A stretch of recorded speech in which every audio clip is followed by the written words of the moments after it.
குருப்யோ நமக. குருர் பிரம்மா குருர் விஷ்ணு குருதேவோ மகேஸ்வரக.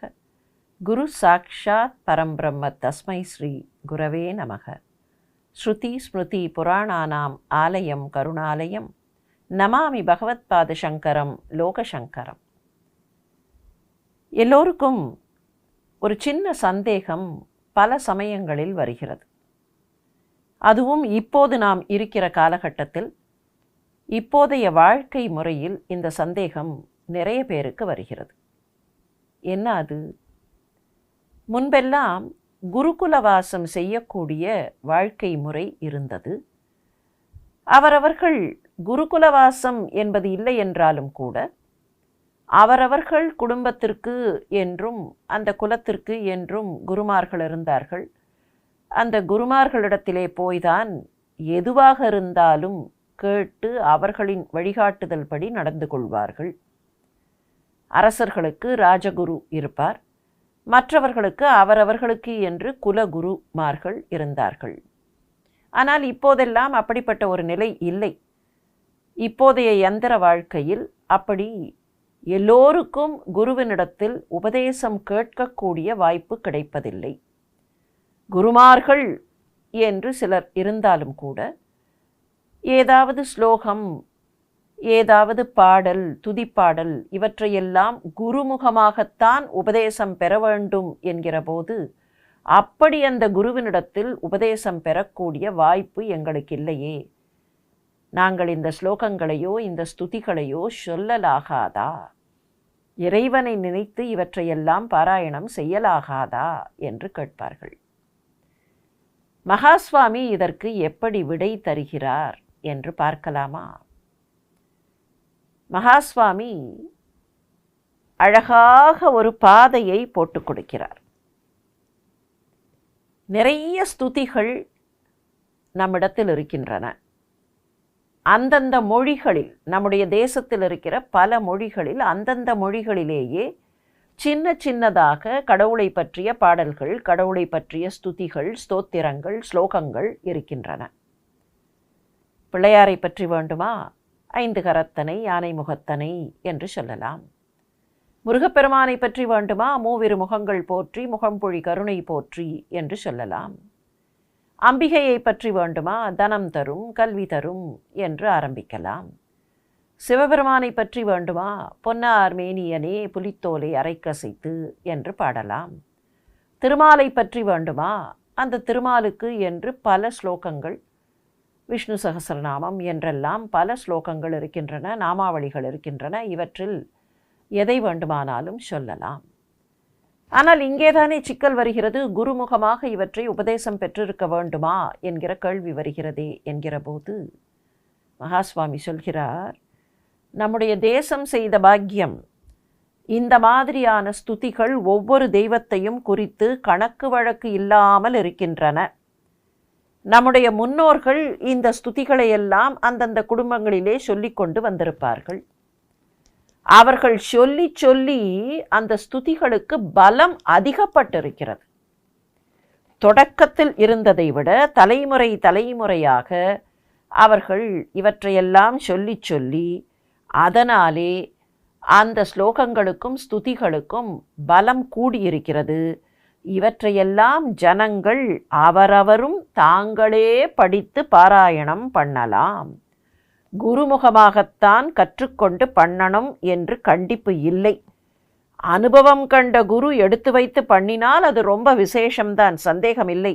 ஆனால் அப்படி கட்டாயமாக விதி இல்லை. காரணம், அவரவர்கள் இருக்கிற சூழல்.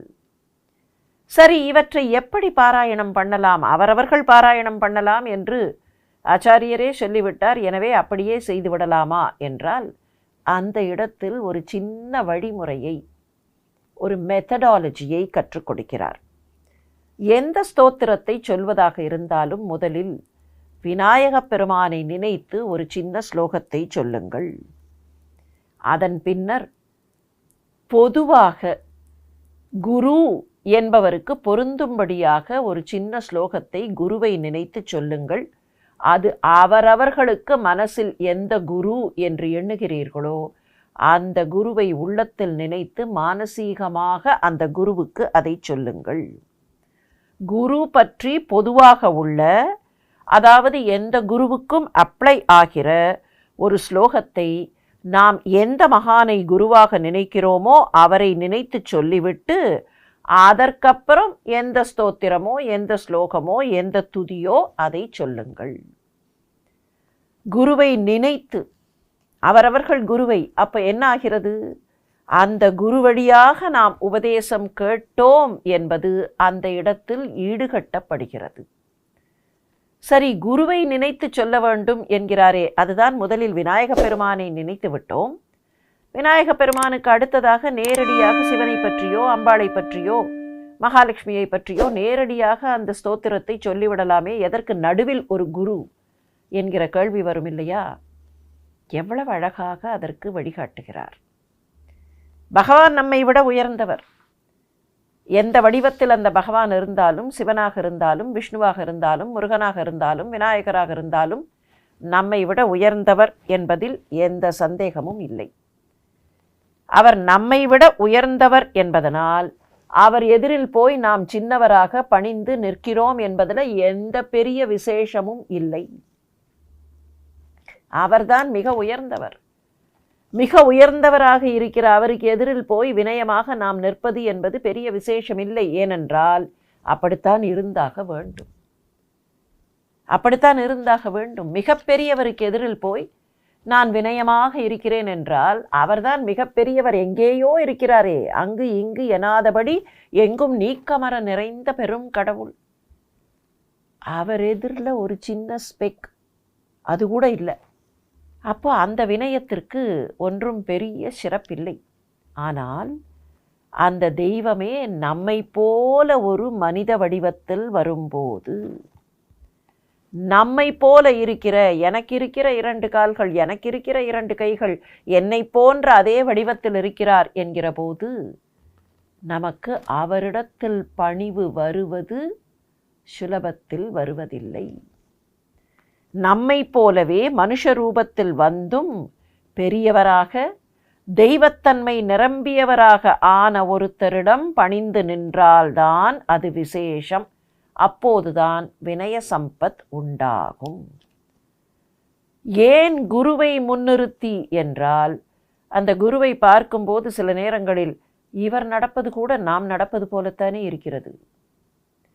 இவர் உட்கார்ந்திருப்பது போல நாமும் உட்கார்ந்து கொள்ளலாம் என்றெல்லாம் நினைக்கிறோமே தவிர we try to simulate the guru. ஆனால் அந்த குருவினிடத்தில் பணிந்து வினயத்தோடு இருக்க வேண்டும் என்பதை கற்றுக்கொள்ள வேண்டும். அந்த குருவினிடத்தில் வினயத்தோடு பணிந்து போகிற தன்மை இருக்கிறதே, அந்த பணிவு வந்தால்தான் தெய்வத்திடம் கூட நம்மால் அணுக முடியும் என்பதனால்தான் குருவை நினைத்து ஒரு ஸ்லோகத்தை சொல்லி அதன் பின்னர் நீங்கள் மற்ற ஸ்லோகங்களை சொல்லுங்கள். அதுவும் கூட எடுத்து கொடுக்கிறார். குருவையே சகல தேவதா ஸ்வரூபமாக காட்டி கொடுக்கிற ஸ்லோகம் இருக்கிறதே, அந்த ஸ்லோகத்தை சொல்லலாம்.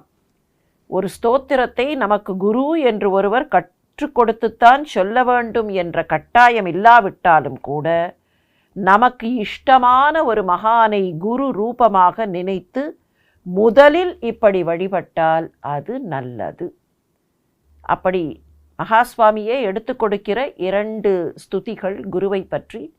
ஒன்று, குருர் பிரம்மா குருர் விஷ்ணு குருதேவோ மகேஸ்வரக குரு சாக்ஷாத் பரம்பிரம்ம தஸ்மை ஸ்ரீ குரவே நமக என்பது. இன்னொன்று அவர் அதை போல எடுத்து கொடுப்பது திருமூலருடைய திருமந்திரத்தில் இருக்கிற பாடல். தெளிவு குருவின் திருமேனி காண்டல், தெளிவு குருவின் திருநாமம் செப்பல், தெளிவு குருவின் திருவார்த்தை கேட்டல், தெளிவு குரு உரு சிந்தித்தல் தானே.